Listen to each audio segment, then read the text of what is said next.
sur le podcast Bien dans ta boîte, je suis Laura Besson, coach, formatrice et autrice. Sur ce podcast, seul ou avec mes invités, on parle psychologie et entrepreneuriat, car je crois que le savoir, c'est la liberté. Celle de devenir libre, autonome, responsable et acteur-actrice de ta vie et de ton business. Ici, on explore les défis de la régulation émotionnelle, des relations et de l'identité professionnelle, tout en découvrant des solutions pratiques pour trouver ta place sur le marché et dans ta vie. Bonne écoute.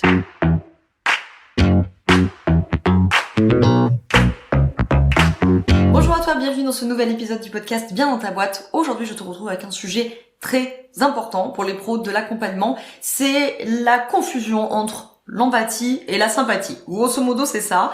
Mais mon sujet un petit peu plus large, la réflexion, on va dire que je viens partager. On est dans le format note de terrain. Je vais essayer de parler moins de 15 minutes. Voilà, donc pour toutes celles et ceux qui me connaissent, ils sont tous en train de rigoler en mode oui, bien sûr, mais c'est bien que tu y crois, Laura, c'est très bien. Je vais essayer d'être efficace. Je voudrais quand même qu'on concentre un peu plus sur la question de la bienveillance. Parce que ça fait un peu partie des concepts qu'on manie là ces dernières années, surtout dans les milieux coaching, thérapie dite complémentaire, parallèle, alternative, ils nous ont collé 45 mots là-dessus, énergétique, bon, bref. Vous voyez, tout ce milieu-là, bienveillance. Ça fait plus de 5 ans que j'enseigne la formation posture d'accompagnante, une formation niveau 1, qui d'ailleurs reprend dans 3 jours, donc il faut s'activer vite si on veut la faire maintenant. Avantage de la faire maintenant, il n'y a pas de TVA, la moins 1%. Ça vaut le coup pour les pros de l'accompagnement qui veulent se former à la posture et au cadre. La prochaine fois, ça sera normalement octobre 2026. Je savais plus en quelle année on était. Mais j'ai un doute de pouvoir la faire cette année en octobre 2026, donc au pire, ça sera mars 2027. Bon, parenthèse close. Qu'est-ce que je te racontais ? Oui, que ça fait des années que je donne cette formation. Et donc, quand même vu passer beaucoup de pros de l'accompagnement. Et à chaque fois qu'on travaille le cadre, qu'on travaille les valeurs, quasi à chaque fois, j'ai le droit à la bienveillance. Alors, c'est pas que c'est pas bien, si tu veux, je suis pas en train de dire non, faut être malveillant, on est d'accord.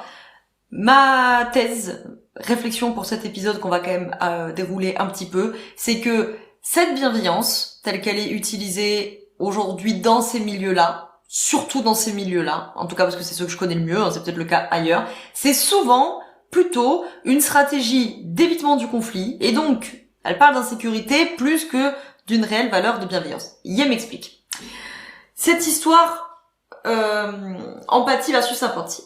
Donc, on fait petite définition, petite clarification conceptuelle pour savoir de quoi on se parle. La bienveillance toute seule, c'est un concept moral. C'est un concept flou. C'est un concept qui est pas opératoire. Qu'est-ce que je veux dire par là ? C'est un concept moral dans le sens, voilà, ça sonne bien, a priori, c'est pas tous les 4 matins que t'entends un pro de l'accompagnement se dire, alors moi, clairement, ma valeur, c'est la malveillance. Voilà. Tu vois, ce que je veux dire, c'est quand j'ai un pro de l'accompagnement qui me dit, alors moi, ma valeur centrale, c'est la bienveillance, j'ai envie de dire, mais encore heureux. Enfin, c'est ton travail, quoi. Tu vois, ça, tu n'as rien dit quand tu as dit ça, quoi. Donc voilà, concept moral qui sonne bien, mais qui dit pas grand-chose de la fonction professionnelle. Flou, parce que chacun peut l'interpréter plus ou moins à sa manière. Pas opératoire, dans le sens que juste dire bienveillance comme ça permet pas une traduction en action précise. Donc, morale de l'affaire, la bienveillance, là, comme ça, utilisée comme un concept, encore une fois, comme toujours, quand les concepts ils sont utilisés de manière idéaliste, c'est-à-dire, voilà, un peu toute chose égale par ailleurs, ça sort un petit peu de nulle part, ça existe là, comme ça, machin, et bien par définition, quand ce concept-là, il est utilisé de cette manière-là, il ne protège pas le bénéficiaire, il ne structure pas la relation, il ne la protège pas non plus d'ailleurs, soit en passant, et du coup, il ne permet pas de transformation réelle, ce qui, encore une fois, est quand même, il me semble, le b.a.-ba de votre travail d'accompagnement. Peu importe les sujets, peu importe les bénéficiaires, globalement, vous accompagnez des transformations, hein, la plupart du temps. Pas tous, hein, attention, mais la plupart du temps, c'est le cas. Donc, à ne pas confondre l'empathie, qui bien sûr est fondamentale et essentielle quand on est pro de l'accompagnement. Il y en a même parmi vous, ça fait partie de vos piliers de posture. Je parle notamment de celles et ceux parmi vous dont le référentiel de référence est le référentiel humaniste. Là, l'empathie fait carrément partie des piliers de posture. Donc l'empathie, c'est vraiment la capacité qu'a le praticien ou la praticienne à voir la situation, à lire le vécu du bénéficiaire à travers ses yeux à lui, à travers ses paires de lunettes à lui. Ça peut, j'insiste, comme à chaque fois en formation, parce que souvent quand on est pro de l'accompagnement et qu'on nous parle d'empathie, on a tendance à dire oui, ça va, c'est bon, évidemment que je suis empathique, c'est mon travail, blablabla. Permettez-moi d'en douter pour certains quand même. L'empathie, c'est pas être sympathique. L'empathie, c'est pas la compassion. L'empathie, c'est pas comprendre ce qu'on me raconte. Non, l'empathie, c'est vraiment, je comprends le vécu de mon bénéficiaire à partir d'une posture différenciée. Je ne suis pas lui, ou je ne suis pas elle. Je suis capable de voir la situation à travers ses yeux à lui ou elle, c'est-à-dire à travers sa carte du monde, c'est-à-dire à travers ses constructions du monde, que je ne partage pas, ou possiblement pas. À travers son vécu, son histoire, sa famille, sa religion, ses codes culturels, ses normes, ses difficultés, son handicap, sa neurodivergence, que sais-je, ok? Et donc l'empathie, c'est très difficile, d'accord? Parce que voir la situation, je sais pas moi, à travers les yeux d'un TDAH quand tu l'es pas, et que tu connais pas bien le sujet, ça va être très difficile d'être empathique, tu vois, au sens vraiment de voir la situation à travers les yeux de la personne qui a, par exemple, dans cet exemple-là, un TDAH, quand toi-même tu ne l'as pas, tu n'as pas vécu avec des personnes qui sont concernées par cette neuroatypie, tu connais pas bien le trouble, ça va être très difficile d'être empathique. Empathique, encore une fois, dans le sens de voir la situation et comprendre le vécu à travers les yeux, les paires de lunettes du bénéficiaire. Ça, c'est l'empathie. La sympathie, c'est une implication affective du praticien, de la praticienne. Il y a un partage émotionnel direct, il y a potentiellement une identification dans le vécu. Donc là, on n'est pas dans comprendre le vécu de l'autre. Là, on est dans le vécu de l'autre. C'est le cas de le dire. Donc, le problème, c'est que cette bienveillance-là, mal cadrée, voire pas cadrée du tout, c'est-à-dire qu'il va pas s'appuyer sur un cadre d'intervention clair. Je sais, je suis désolée, je radote avec mon cadre d'intervention, mais si c'était pas si important, j'en parlerais pas si souvent. Évidemment, ça va favoriser cette bascule. C'est que quand les limites sont pas claires, vous verrez quasi systématiquement des bascules d'empathie vers des positions de sympathie, vers des postures de sympathie. Concrètement, ça veut dire, vous allez voir un pro de l'accompagnement qui va compenser, qui va se suradapter. Je vous dis ça à vous, du coup, pro de l'accompagnement qui m'écoutez. Vous allez compenser, vous allez vous suradapter, vous allez absorber les émotions et les problématiques du bénéficiaire. Vous allez bien sûr perdre en neutralité, ça aussi, je mets des guillemets, ça mériterait que je fasse tout un épisode dessus. Bien entendu, vous allez rendre le bénéficiaire moins autonome, ça c'est clair, bien sûr, puisque évidemment vous allez lui confisquer une part de repère. Donc, encore une fois, c'est une question de limite, donc c'est une question de cadre. C'est une question de limite, c'est très important. S'il n'y a pas de limite claire dans la relation, je parle là de relation d'accompagnement, parce que c'est notre sujet, ça marche, nonobstant pour toute relation professionnelle, amoureuse, amicale, familiale, que sais-je. Quand les limites sont pas claires, forcément, personne n'est à sa place. Vous imaginez deux personnes en interaction, deux petits bonhommes, je fais des cercles autour, cercles fermés. Okay. C'est parce que ces cercles sont fermés, c'est-à-dire que les limites sont claires, les limites sont établies, on a des territoires psychiques qui sont fermés pour l'un et pour l'autre. Donc on a des territoires qui délimitent bien le dedans, du dehors, etc., que du coup on voit quelle est leur place à ces deux petits bonhommes. Okay. Lui, il a une place dans son cercle. Lui, il a une place dans son cercle. Ça, j'en avais déjà parlé dans des épisodes précédents, donc je vais pas trop m'étaler. La question de la place, elle est toujours en lien avec les limites. Si vous avez des enjeux de « je me sens pas à ma place, je trouve pas ma place, c'est quoi ma place », blablabla, ça, souvent, c'est une question de limites qui sont pas fermes, qui sont pas établies, ou pas pleinement établies plutôt, et qui sont pas claires. Donc, quand les limites sont pas claires, la notion des places va pas être claire. Donc, on va opter plutôt pour des rôles que pour des places, puisque les places sont pas définies. Donc, on va user de rôles. Pour vous illustrer, Cartman, par exemple, fait partie de ceux qui vous ont proposé une classification de ces rôles. Rôle de sauveur, rôle victimaire, rôle de persécuteur. Mais vous pouvez tout à fait, bien sûr, avoir une autre lecture. C'est la même idée. C'est que du coup, quand ces limites sont pas claires, on a des rôles parce qu'on n'a pas de place, et ces rôles vont se confondre, du coup, dans la relation d'accompagnement. Qui accompagne qui prend la décision, qui pose le cadre, qui en rappelle au cadre. Tout ça n'est pas clair? Est-ce que c'est le bénéficiaire? Est-ce qu'on attend que le bénéficiaire demande une réorientation vu le sujet qu'il emmène, ou est-ce que c'est à toi d'imposer la réorientation? Qu'est-ce qu'on fait si le bénéficiaire refuse la réorientation? Vous voyez, tous ces sujets-là, ils en appellent au cadre d'intervention, et donc aux limites, quand tout ça n'est pas clair, hein, on est là, on navigue un petit peu, on laisse traîner, on sait pas trop. La fonction contenante, bien sûr, elle fout le camp. Le foucan, moi, ça s'installe jamais, hein, d'ailleurs, hein, si les limites sont pas claires, hein. Le bénéfice, et le problème qu'il n'y ait plus de fonction contenante, bon, déjà, c'est quand même très enquiquinant, ça fait quand même, encore une fois, partie des trucs minimums syndicaux que tu dois pouvoir apporter à ton bénéficiaire, et le bénéficiaire, lui, au bout d'un moment, il sait plus où s'arrête l'accompagnement, où commence l'autonomie, voilà, tout ça comme d'habitude, et très flou. Ça me fait penser à une de mes élèves de formation, qui nous partageait au groupe. En fait, il y avait une autre élève qui posait la question de comment je fais quand dans une séance j'ai plusieurs casquettes. Et vous savez, ces pros de l'accompagnement notamment qui précisent, vous savez, qui sont en séance et qui disent alors là je te réponds avec ma casquette de thérapeute, et puis 10 minutes plus tard il dit ah tu as posé une question, alors là je vais enlever ma casquette de thérapeute et je vais prendre ma casquette de consultante pour te répondre, vous voyez. Et donc elle me demandait comment on pouvait gérer quand on a différentes casquettes comme ça pendant une séance. Bon. Et donc en me donnant cet exemple-là, moi je suis vraiment pas une grande convaincue de ce genre de façon de faire, on va dire, en séance. Et donc, si je te raconte ça, c'est parce qu'il y a une autre élève qui partageait son vécu, qu'elle a été suivie par une psychologue qui avait une autre casquette de je sais plus quoi. De coach? Ou de sophrologue? Bon. Bref, une autre casquette, d'accord? Et qui faisait ça. Et qui disait à la bénéficiaire, alors là je te réponds avec ma casquette de psy, là je te réponds avec ma casquette de thérapeute, là je te réponds avec ma casquette de psy, etc. Et en fait, elle, en tant que bénéficiaire, elle avait pas du tout aimé ça, parce que ça lui confusait justement, et donc après elle savait plus, et ça lui faisait exister des questions du type, mais alors du coup, tu m'as répondu ça avec la casquette X, est-ce que ça veut dire que quand t'as une autre casquette, tu es en désaccord? Est-ce que tu viens de dire? Est-ce que tu m'aurais répondu différemment si t'avais l'autre casquette? Vous voyez, ça embrouille un peu comme ça le bénéficiaire, qui au bout d'un moment, gérer votre cadre d'intervention, quoi, c'est pas leur problème, c'est pas... Vous voyez, ça c'est un truc que je dis tout le temps. Pour celles et ceux qui viendront en formation avec moi, je vous le dis tout le temps.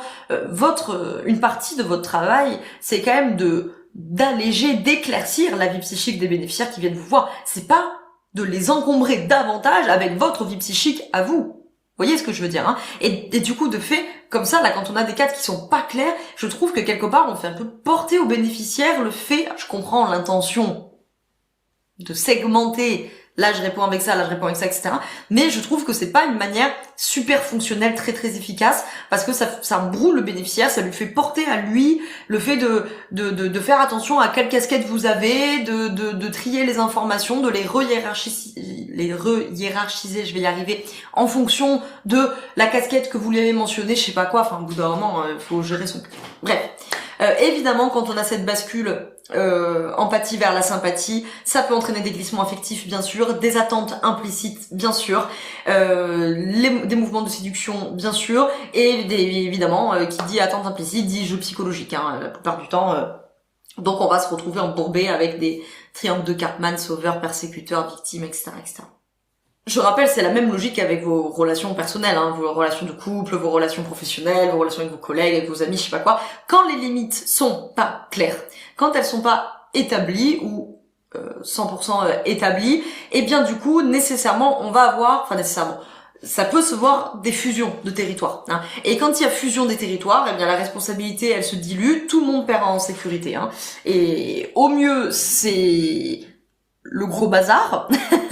Au pire, ça peut vraiment être des relations qui sont dangereuses, hein, et qui peuvent être toxiques aussi, hein.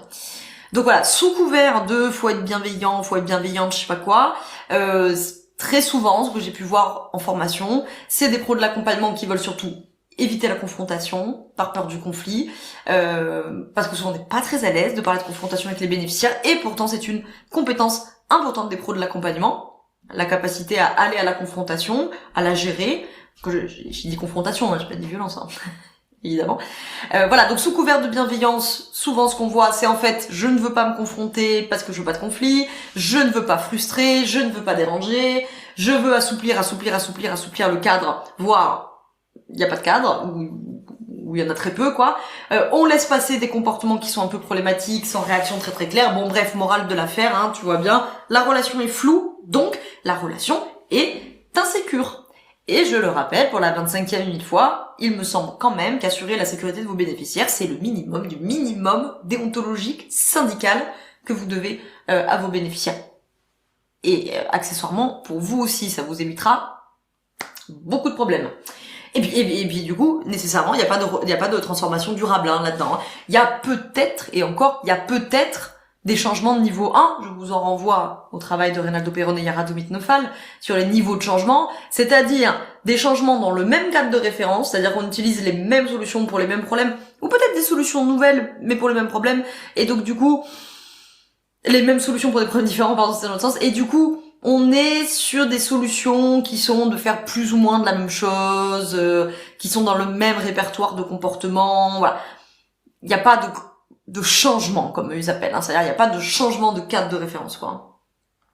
Donc, vous voyez, c'est, encore une fois, c'est pas la peine de faire du même à l'envers. C'est-à-dire, la bienveillance absolue, comme ça, sortie de nulle part, posée là, comme ça, de manière idéaliste, la bienveillance absolue, sans cadre, sans limite, évidemment, c'est une contradiction, si tu veux. C'est-à-dire, tu veux aider, mais tu mets tout le monde en insécurité, quoi.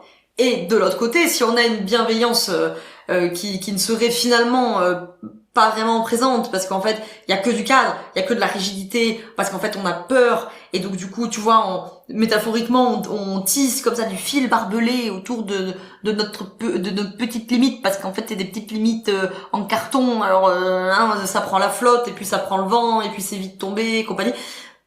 Et donc, on a quelque chose qui est très très très rigide, et en fait, on voit bien que là aussi, ce n'est pas la sécurité. Pensez bien quand tout ça c'est un peu abscon pour vous. Si vous connaissez quelqu'un autour de vous, vous devez bien avoir un exemple. Peut-être que c'est vous, hein. Peut-être que vous êtes très très à l'aise avec votre cadre, limite très clair et tout, bien sûr. Mais si c'est pas votre cas, je pense que vous avez déjà rencontré dans votre vie quelqu'un qui est très assis, avec des limites très claires, très établies, etc. Ces gens-là ne se laissent pas marcher dessus, ne se laissent pas envahir, mais ils sont pas agressifs non plus. Vous voyez ce que je veux dire? Ils sont pas agressifs au sens du langage courant, il y a de l'agressivité au sens de Reynaldo Perron, hein, pour celles et ceux qui connaissent, qui aiment un petit peu la systémique. Mais vous voyez ce que je veux dire? Ils ne confondent pas la puissance avec la violence. Ils n'ont pas besoin d'être violents, ils n'ont pas besoin d'agresser pour poser des limites et pour être puissante sur ces limites-là, hein, d'accord? Donc là, c'est vraiment le pro de l'accompagnement qui est bienveillante avec ses bénéficiaires, mais dans un cadre. Cette bienveillance, elle est encadrée. Donc là, effectivement, on a les conditions matérielles pour une transformation réelle, c'est-à-dire d'accompagner le bénéficiaire tout en l'accompagnant dans son autonomie et dans une différenciation, puisque je rappelle, le cadre est un outil, si on peut dire ça comme ça, de différenciation. Différenciation du dehors, du dedans, différenciation de ce qu'on permet, de ce qu'on permet pas, de ce qu'on accompagne, de ce qu'on n'accompagne pas, etc., etc., etc. Et encore une fois, ça marche dans vos relations personnelles. Bon, avant-dernier point, avant que j'en arrive à la conclusion, je n'ai pas de chrono devant moi, mais je crains que le quart d'heure soit passé. Petit truc et astuce, c'est-à-dire comment je fais, j'ai écouté l'épisode, c'est super, j'ai réfléchi à plein de trucs, mais maintenant je fais quoi? Tu fais quoi? Tu clarifies ton cadre. Ça, comme d'habitude, c'est le plus important. Le cadre, il y a plein de choses dedans, je vais pas pouvoir te faire une liste exhaustive maintenant, c'est pas possible, mais on la fera bien sûr en formation. Notamment l'avant-dernière journée, vous avez l'intervention de Delphine Gado, qui est une psychologue clinicienne, qui vient vous former sur cette notion de cadre interne, cadre externe. Et l'après-midi qui suit son intervention, vous êtes avec moi, avec Bibi, pour un atelier sur, concrètement, définition de ce cadre d'intervention. Sachant que si ça arrive à la fin, c'est parce qu'on en a parlé tout des mois avant. Donc clarifier ton cadre. Je peux pas te faire la liste de tous les points qu'il faut éclaircir, mais dans le cadre, il y a les horaires, il y a la durée des séances, il y a la gestion des impayés, il y a la gestion des retards, il y a la gestion des reports de séances, il y a la gestion des abandons, il y a la gestion de la réorientation, qu'est-ce qui relève de ta fonction ou non, qui on accompagne pas, etc., etc. Il définit, encore une fois, le dedans, du dehors, ce qui est travaillé, ce qui l'est pas, ce qui est possible, ce qui est interdit, etc., etc. Sans cadre, je le rappelle, cette bienveillance, c'est un habillage moral, c'est sympa, c'est joli, c'est pas une pratique sécurisante et ça dit pas grand chose. C'est pas différenciant du tout. Encore, nota bene, c'est pas différenciant pour votre marketing non plus, hein. Encore une fois, un pro de l'accompagnement qui dit moi ma valeur centrale c'est d'être bienveillant, j'ai envie de dire j'espère bien, c'est ton travail quoi. Tu vois.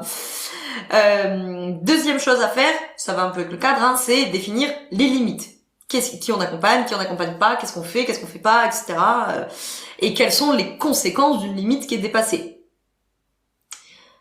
Troisièmement, on garde bien en tête une posture différenciée. Empathie, oui, et l'empathie, ça s'apprend et ça se travaille. C'est pas si simple. Je le rappelle, vraiment, j'insiste là-dessus parce que souvent, ça passe un peu à la trappe. Oh, oui, non, mais l'empathie, ça passe, c'est bon. Moi, je sais faire. De toute façon, quand les gens, ils ressentent un truc, je le ressens moi aussi. C'est pas de l'empathie.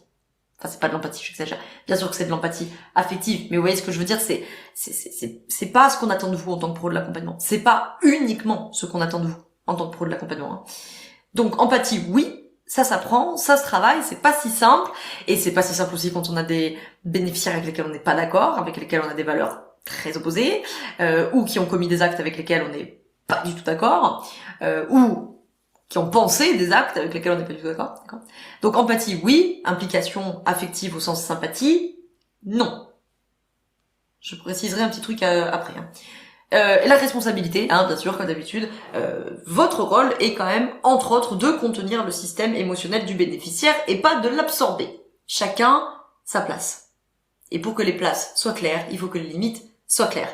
Et si une partie de votre travail ou l'entièreté de votre travail, c'est accompagner le bénéficiaire à justement établir ses limites, à fermer son territoire psychique pour qu'il puisse établir sa place, entre autres, ou ses relations, ou je ne sais quoi, faudrait-il quand même que vous ayez fait le travail, vous, en amont. Hein. Et là, à partir de là, la bienveillance, elle devient contenante, elle devient transformatrice, elle devient sécurisante, et vous avez un cadre qui est fonctionnel et qui est clair. Donc les deux petits trucs que je voulais quand même préciser avant de conclure, c'est que, comme je vous l'ai dit tout à l'heure, vous êtes quand même là pour éclaircir leur vie psychique, pas pour l'encombrer, et qu'au final ils sachent même plus ce qui est à eux, ce qui est à vous, machin. Ça c'est important. Le deuxième truc que je tiens quand même à préciser, c'est qu'après on reste des humains quand même, malgré tout, et en premier lieu. Donc oui, des fois, on bascule un petit peu en sympathie. Oui, des fois, les bénéficiaires, il a un vécu qui vous touche, parce que vous comprenez phénoménologiquement, parce que vous avez vécu quelque chose de similaire, parce que, ou au contraire, vous l'avez pas vécu, le truc qu'il est en train de vivre, mais c'est un truc qui vous angoisse énormément, donc vous pouvez vous projeter facilement, voilà. Bien sûr, après, on reste humain, et donc on a des mouvements projectifs, et donc il y a des moments où on passe un petit peu en sympathie, et donc il y a des moments où on est impliqué affectivement dans ce qu'ils vivent, parce que des fois ils vivent des trucs très durs, parce que vous avez des bénéficiaires qui ont la poisse aussi. Non mais enfin voilà, tu vois, je veux dire, ça arrive, t'as aussi des bénéficiaires, des fois tu les as en séance et il leur arrive merde sur merde, et ça fait vivre chez toi des émotions, et tout ça est normal. Encore une fois, c'est pas la peine de vous flageller à la seconde où, je sais pas, dans une séance, une fois, vous avez fait un petit basculement empathie, sympathie, c'est pas non plus la peine de se flageller, de dire, mais t'as rien de dire, mon Dieu, pro de l'accompagnement épouvantable. Mais par contre, il faut en avoir conscience, et ça vaut le coup de se poser la question dans un moment d'auto-supervision ou de supervision si vous êtes supervisé par un superviseur ou une superviseuse, de s'interroger de pourquoi là il y a une bascule en sympathie, pourquoi ce bénéficiaire, pourquoi ce moment, pourquoi ce sujet, pourquoi... Bon, ça c'est du travail pour le coup de supervision. Hein. Voilà, pour conclure cet épisode, la bienveillance, ce n'est pas tout est permis pour le praticien, la praticienne, certainement pas, mais pas pour le bénéficiaire non plus, hein, soit dit en passant. La bienveillance, c'est pas moi je suis gentil, je suis sympa, machin. J'ai envie de dire encore une fois, on n'applaudit pas un poisson qui nage. Voilà, donc on va peut-être pas applaudir non plus des thérapeutes parce qu'ils sont gentils. Bon, il me semble que bon, c'est censé faire partie du minimum syndical, hein, encore une fois. La bascule empathie vers sympathie, c'est la porte ouverte à un bazar relationnel dans le meilleur des cas. Hein, on a parlé de la question de l'insécurité. Et bien justement, la sécurité, la confiance, la transformation durable dans le cadre de cette relation d'accompagnement, ça vient pas de vouloir être bienveillant, gentil à tout prix, mais ça vient d'un cadre solide de limites claires, et puis bien sûr, après de vos outils, de vos techniques, tout ça, hein, bien entendu, hein, et surtout, vous le savez, de l'alliance entre praticien et bénéficiaire, hein, parce qu'on sait que c'est surtout ça qui fait. Et d'ailleurs, je l'ai pas mis dans mes notes, mais j'y pense en vous le disant, pensez aussi à checker vos constructions du monde, hein, parce que si vraiment, pour celles et ceux qui m'écoutent, s'il y en a parmi vous pour qui vraiment cette question de la bienveillance, de la gentillesse, de vouloir plaire aux bénéficiaires, de vouloir être vu comme quelqu'un de gentil, comme quelqu'un de sympathique, comme quelqu'un de bienveillant. Si vraiment c'est très présent, je vous invite quand même à vous poser la question, bon, déjà des positions de sauveur, hein, mais de vous poser la question des constructions du monde qu'il y a dessous. je parle des positions de sauveur parce que les constructions du monde de base des positions de sauveur, c'est je suis mauvaise, je suis méchante, ou au masculin, je suis coupable. Okay. Ce qui n'empêche pas, après qu'il y ait d'autres constructions du monde, hein, très souvent, vous savez, vous avez les constructions d'insuffisance, hein, chez les sauveurs par exemple. Mais, vous voyez, donc si forcément vous avez une construction du monde, je suis méchant, je suis méchante, ou je suis mauvais, je suis mauvaise, ça serait pas étonnant que vous puissiez être un petit peu obsédé par l'idée de regarde comme je suis gentil, regarde comment je suis bienveillant, etc. Hein, voilà. Je vous dis aussi, désolé, encore une dernière chose, mais c'est important. Si vous êtes côté bénéficiaire, attention quand même au risque de dérive sectaire. Je suis pas du tout en train de dire, me faites pas dire ce que j'ai pas dit, hein. Je suis pas en train de dire que tous les pros de l'accompagnement qui disent que leur priorité c'est la bienveillance sont dans des situations de dérive sectaire. Bien sûr que non. Mais le côté bienveillance à tout prix où ils vous sortent la carte, des fois j'en vois passer sur Instagram, franchement ils sont effrayants. Je pense à une nana en particulier, je ne sais pas du tout comment elle s'appelle. Je me rappelle pas. Mais elle est effrayante. Elle est juste d'une violence sans nom dans ce qu'elle dit aux femmes qu'elle accompagne. Et qui, vous voyez, après est saupoudrée par ah mais moi je suis bienveillante. Ah mais moi si je fais ça c'est pour être bienveillante avec toi. Mais moi si je fais ça c'est pour ton bien.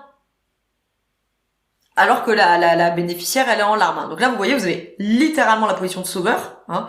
Je dis parce que là, vous pourriez vous dire que c'est le persécuteur. Là, c'est le sauveur, hein, littéralement. Je fais ça pour ton bien. C'est littéralement une position de sauveur qui parle. Hein.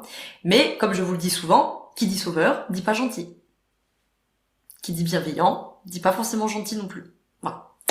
Si tu veux approfondir ces histoires de posture, apprendre à exercer tout ça avec un cadre solide, établi, machin, mais bien sûr en étant bienveillant avec les bénéficiaires, bien entendu. La formation posture d'accompagnant, posture d'accompagnante, elle est peut-être faite pour toi. Alors là, on est, si vous m'écoutez à la sortie, je sais plus, combien, 16 mars, peut-être, quelque chose comme ça. Nous attaquons le 19 mars. Bon, si vous avez loupé la première journée, que vous arrivez après, c'est pas très très grave. Hein. Première journée, elle est assez théorique, donc vous pouvez la rattraper en replay. Avantage de la faire maintenant, moins 20%, il n'y a pas la TVA, tout ça, j'ai déjà expliqué, je sais pas la suite, je sais pas. En tout cas, là, pour mars 2026, la formation est exonérée de TVA et dans les temps qui courent, les moins 20%, on les prend avec plaisir, n'est-ce pas? Et ça marche aussi pour la formation niveau 0, qui attaquera fin avril, donc ça, c'est la formation d'esprit critique, hein, donc c'est autre chose, qui n'aura pas de TVA non plus. Voilà, si tu es pro de l'accompagnement, que tu veux former aux enjeux de posture pour gagner évidemment en cadre, pour gagner en sécurité, pour gagner en structure, en responsabilité aussi, bien sûr, ça c'est la formation qu'il te faut. Donc c'est vraiment la formation pour les pros de l'accompagnement qui veulent passer d'une pratique floue, intuitive, suradaptée, on fait comme ça un petit peu au doigt mouillé, à une posture d'accompagnement sécure, solide, structuré, qui met tout le monde en sécurité. Et je le répète encore une dernière fois, parce que le prochain épisode sera pas sur les pros de l'accompagnement, c'est que, enfin pas spécifiquement en tout cas, là je me suis perdue, c'est que la sécurité, la confiance, la légitimité, la sérénité, elle découle de tout ça. Elle découle d'un cadre d'intervention qui est clair. Elle découle le pro de l'accompagnement qui ont des cadres solides, qui mettent tout le monde en sécurité. À partir de là, bien sûr que t'es plus zen, parce que tu sais gérer les situations. Après, tu peux maîtriser 45 milliards de concepts théoriques, si les fondations sont pas posées, si le cadre il est pas clair, si on sait pas comment gérer, comment le poser, comment rappeler au cadre, comment on gère un bénéficiaire qui refuse un rappel au cadre ou que sais-je, vous allez être paniqué tout le temps. Et encore une fois, vous allez mettre tout le monde en danger. Vos bénéficiaires en premier lieu, dont vous êtes garant quand même, et puis vous-même également au passage. Hein. Voilà, dans la description, il y a le lien pour découvrir ou redécouvrir cette formation et le programme. Je vous ai pas à vous présenter tout le programme ici parce que ça va être un peu long. Et de quoi réserver son appel découverte. C'est gratuit, ça prend 30 minutes, c'est sans engagement. Ça permet de poser toutes tes questions, de voir si la formation elle est faite pour toi. Je fais toujours des appels découvertes parce qu'on peut pas rentrer dans mes formations sans avoir échangé avec moi pour des raisons de cadre et de limite. Sauf si vous êtes des anciens ou anciennes élèves, notamment du niveau 0 ou d'autres niveaux, ou redoublement. Puisque là on se connaît déjà, donc à ce moment-là vous pouvez m'envoyer un mail ou un message, ça suffit. Sur ce, j'espère que cet épisode vous a plu, que ça vous aura intéressé. Je n'ai pas du tout parlé qu'un quart d'heure. Est-ce qu'on est étonné? Pas vraiment. Et on se retrouve dans le prochain épisode qui sera un épisode format enquête, donc un format étude de cas, avec une abonnée qui m'a partagé son cas, qui va nous servir d'étude de cas. On parlera donc repositionnement pour indépendants. Les indépendants au sens large, ça peut intéresser les pros de l'accompagnement bien sûr, pour essayer de décortiquer la situation qu'elle traverse en ce moment en termes de repositionnement sur le marché. Donc on parlera plus d'indépendants au sens large. Voilà, donc on se retrouve dans le prochain épisode, et d'ici là, eh bien écoutez, bonne journée, bonne soirée selon quand vous m'écoutez, et à très vite. Ciao ciao.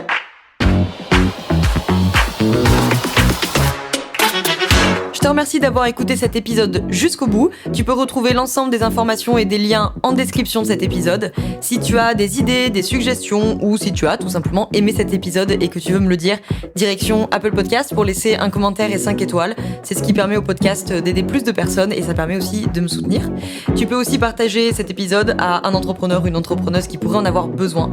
Je te souhaite une très belle journée ou une très belle soirée selon quand tu m'écoutes, et surtout, je te souhaite d'être bien dans ta boîte. Ciao ciao.